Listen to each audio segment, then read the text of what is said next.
Kakain na kami mga guys.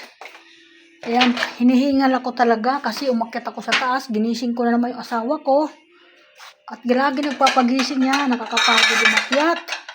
Natulog pagdating, galing sa labas. Ayan, yung uulamin namin, prito. Pritong tilapia.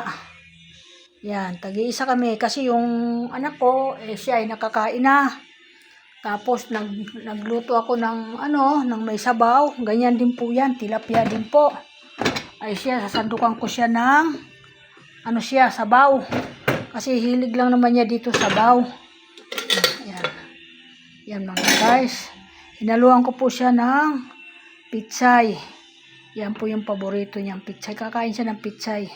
At ang inano ko dito, ang inasim ko po dito ay yung kalamansi po. Yan. Yan, may okra ko, yung tanim ko, naghalo ako ng okra. Yun po. Tapos mayroon labanos. Ayan, mga labanos. Inasiman ko po siya ng kalamansi. Ayan. Nadagdagan ko siya ng okra para masustansa. Mayroon din po ito, yun sa kalabasa. Ano yan? Yung alokbati po. May alokbati din po ito. Ayan, dagdagan ko siya ng labanos. Ito, alokbati po ito. Ayan.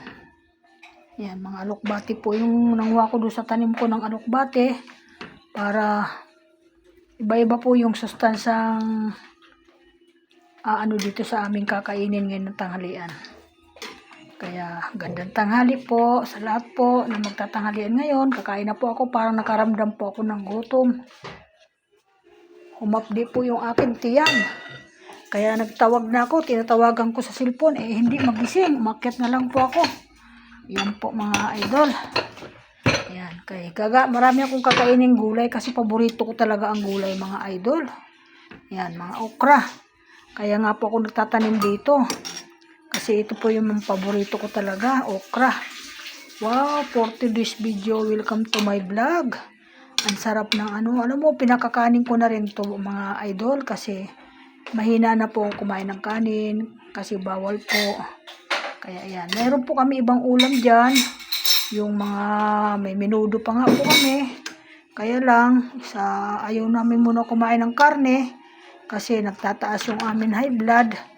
Kaya ito na lang muna kami sa mga gulay para ma-healthy po yung ating katawan. Natatakot po ako baka may kasi dito po sa lugar namin uso po yung namamatay dito. Mahirap po yun, lalo na tayo, may mga edad na tayo. Kaya dapat nag-iingat na po tayo sa atin mga kakainin. Okay po, thank you. Salamat sa lahat ng mga ka-idol. Thank you po at magtanghalian na po tayo. Thank you so much sa lahat. Bye-bye for today's video. Salamat.